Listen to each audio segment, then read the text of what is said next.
Well, thank you all for coming in today.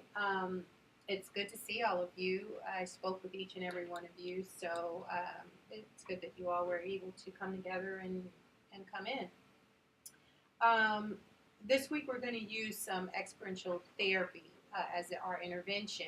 And what this is going to actually do is to help us remove the level of unconsciousness that you normally use to help us create change. And we're going to use the experiential therapy to go off of some of our experiences that we've had in our past to, help us move forward with some positive change so that we feel in unison with one another.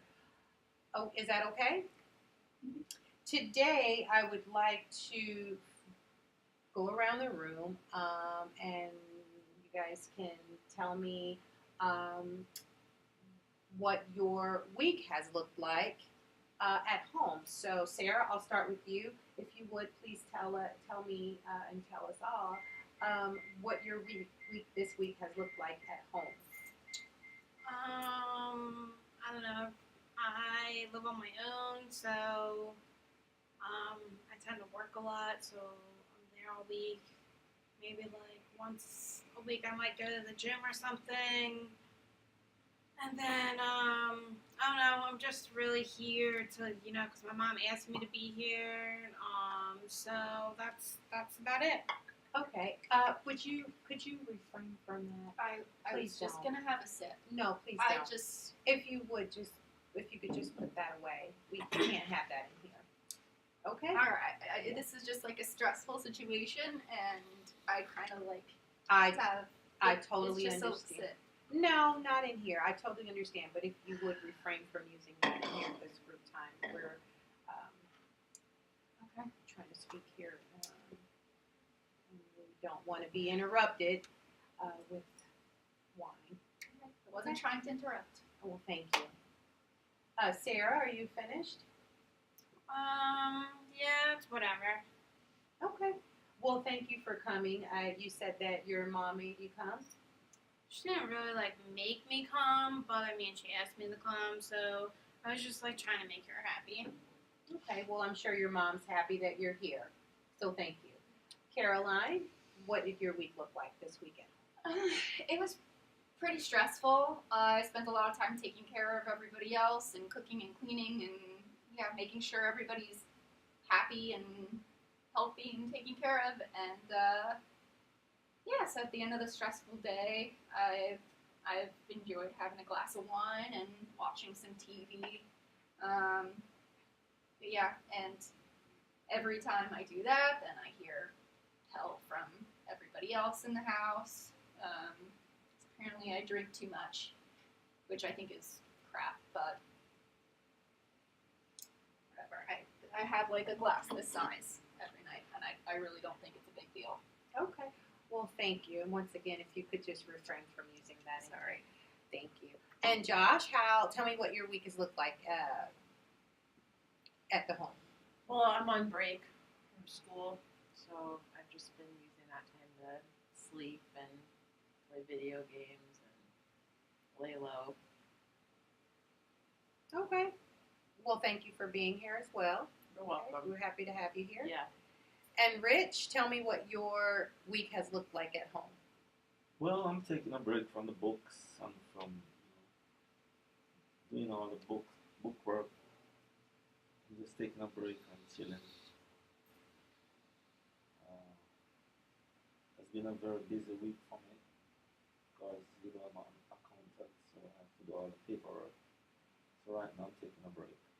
Okay, so it sounds like you were very busy this week, so you're just taking a Yes. kind of like a staycation, not really going anywhere, but just staying home and taking a break. Yes.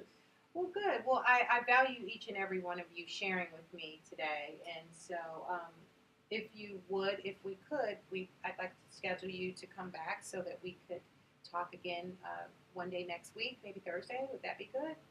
Okay. Well, I will see all of you back on Thursday. All right. Well, thank you all for coming back. It's good to see you all. Last week we spoke about what and how your week was, and you guys all identified how your week was. And today I would like to talk about it was brought up in last week's session that there's being blame placed for your drinking.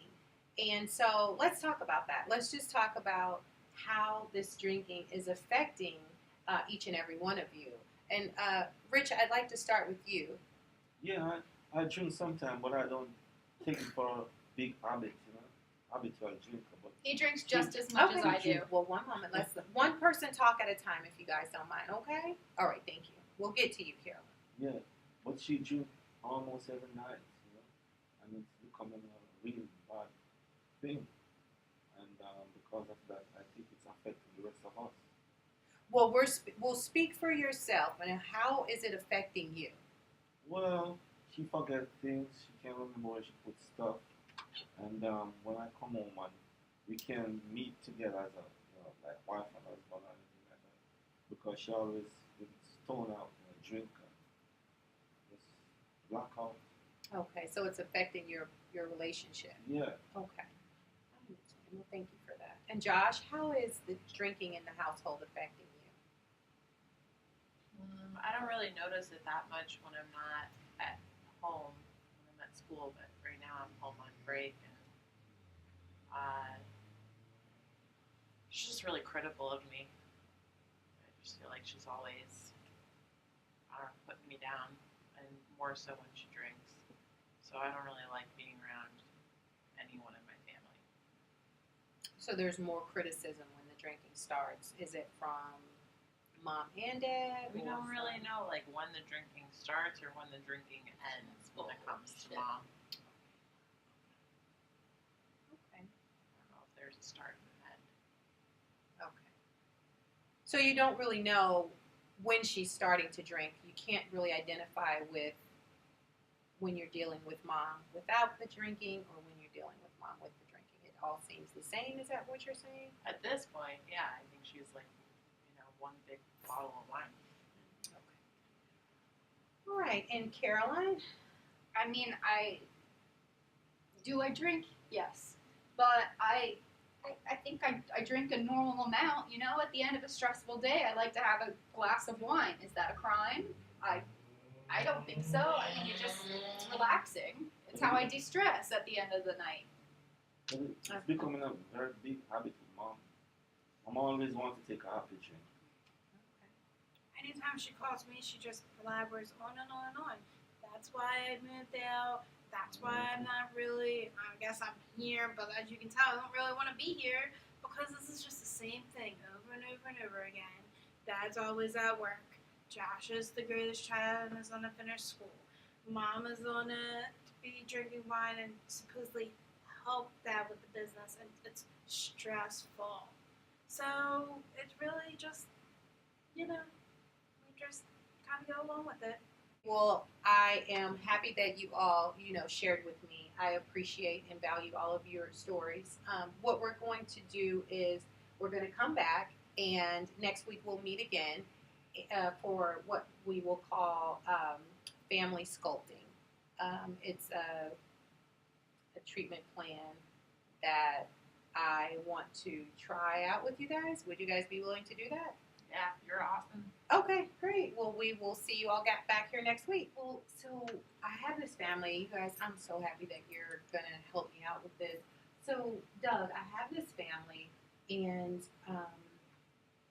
there's, there's a member of five, there's a group of five, and there's drinking going on in the home. And mom feels like everyone in the family is blaming her for everything, just about that. She takes care of everyone and she does everything, but she feels like she does everything for the family, but she admitted to having a drinking problem, but she doesn't really see it as a problem.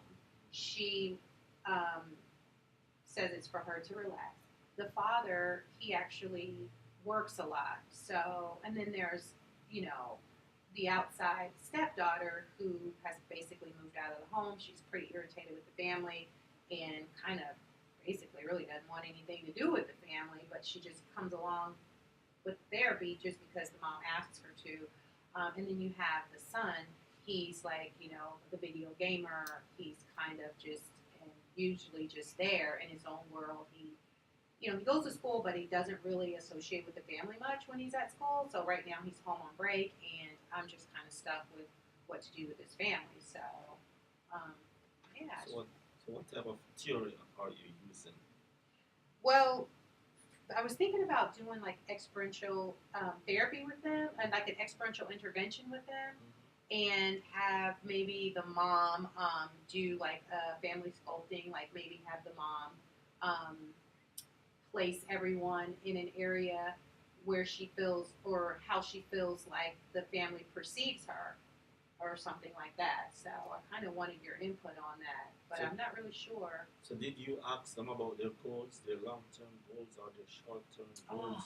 I forgot to ask them about their goals. It's very important. Oh my gosh. So you can develop a treatment plan.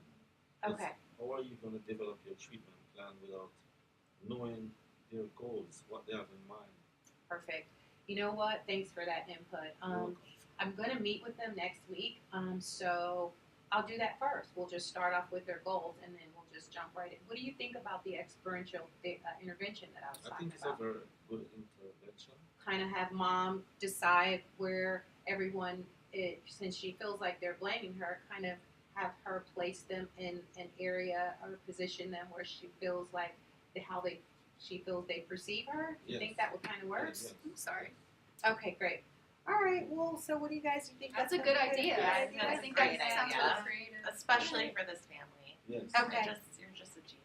Oh, God. I'm so lucky to have you as Well, a I got to colleague. get the goal, so we Yeah, got to yeah. do that first. Yeah. That'll be pretty good, right? Yeah. We can roll with that. All right, Yeah. great. So- So, honey, all right. Well, I'll see you guys back next week. All then. right, sounds Okay. good. All right. So we're back again, and I appreciate you all coming back. You guys, hopefully, you had a great, week. And so I spoke with each one of you on a conference call about what your goals would be. And so now we're here, and collectively as a family, I would like to, I'd like to do something a little different, and I would like to find out how you all would feel about this long-term goal that I come up with. Only because when we spoke, it was very kind of nonverbal when I spoke with each one of you, and so I thought that I would take the information that you did give me and come up with a long-term goal that maybe we could all agree upon. So what I came up with was that for a long-term goal was that we could minimize the blame patterns among the family members, and replace them with more effective methods of problem solving. Correct? How does that sound? Sound pretty good? Okay. And so today what I want to do is, let me share something with you really quick. And what that means is instead of, placing blame, each individual would take responsibility for his or her own actions. But today what I would like to do is I would like for us we spoke last time about the family sculpting technique that I wanted to use. So I wanted everyone to stand up, and I was going to have Caroline demonstrate something for us all, if that would be okay. Okay? So let's everyone just stand up. And Caroline, what I would like for you to do is because you are going to be the one to demonstrate the actual technique, I would like for you to place each individual family member in an area that in the room where you perceive how they feel about you. Okay. I feel like I have to point.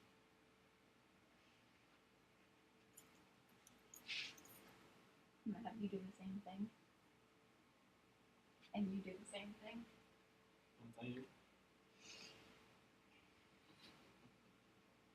Okay. Now, I want you to explain to me. I want you to explain to Rich how you feel about this. Whoops. I feel ganged up on a lot. I feel like you guys blame me Rich, for keep everything. Keep pointing. Okay, and And it feels overwhelming. I feel like nothing I do is good enough, and I feel like I'm suffocating, like, which makes me want to drink more. So I don't know. I'm just frustrated. and I would like for you to tell Sarah how you feel about the blaming. I feel like you're embarrassed of it, and you don't even come around that much anymore. So I don't know. It hurts. I don't know. I feel that way with all of them. And would No. you tell Josh, turn to Josh and tell Josh how you feel about the blaming? I don't know. I care about him so much, and I feel like I'm a horrible mother and I can't do anything right.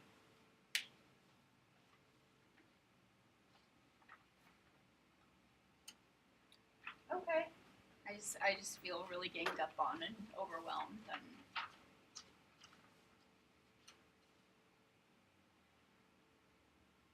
I just want to scream sometimes. Okay, and so I am glad that you all shared your feelings and thoughts today, and we're going to wrap the session up.